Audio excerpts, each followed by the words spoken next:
Good morning students. Today நான் வந்து என்ன கிளாஸ் எடுக்க போறேன்னா கண்டிஷனல் கிளாसेस. ஓகேவா? அது வேற எப்படி சொல்லுவாங்கன்னா இது கண்டிஷனல் சென்டென்சஸ்னு சொல்லுவாங்க. அதுல கண்டிஷனல் கிளாसेस ரெண்டு டைப் இருக்கு. அதுல if இருக்கு. இன்னொன்னு என்ன இருக்குன்னா unless னு ஒரு வேர்ட் இருக்கு. if unless. இப்போ if னா என்ன மீனிங் பார்த்தீங்கன்னா இருந்தால்.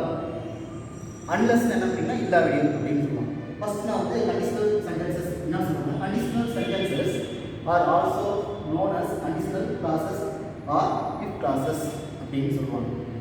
இப்போ இதில் வந்து பார்த்தீங்கன்னா மூணு டைப்ஸ் இருக்கு. அது என்னென்னு பார்த்தீங்கன்னா வந்து பாசிபிள், ஃபர்ஸ்ட் கண்டிஷன் வந்து பாசிபிள் கண்டிஷன், செகண்ட் வந்து இம்ப்ராபபிள் கண்டிஷன், மூணாவது பார்த்தீங்கன்னா வந்து இம்பாசிபிள் கண்டிஷன். மூணு இருக்கு.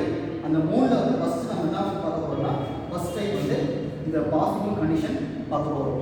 இப்போ இந்த பாசிபிள் கண்டிஷன் பார்க்கறதுக்கு முன்னாடி நமக்கு வந்து எதில் வந்து தரவாக இருக்குன்னு பார்த்தீங்கன்னா டென்ஸ் வந்து நான் வந்து தரவாக இருக்கும்.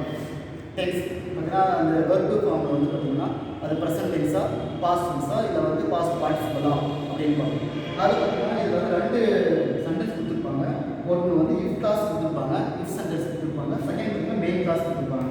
இந்த மெயின் கிளாஸில் பார்த்தீங்கன்னா ஒரு சப்ஜெக்ட் இருக்கும், ப்ளஸ் வெர்பு இருக்கும், ஒரு ஆப்ஜெக்ட் இருக்கும். For example I go to temple, I will pass the exam, I will write the exam அப்படின்னு இருக்கும்.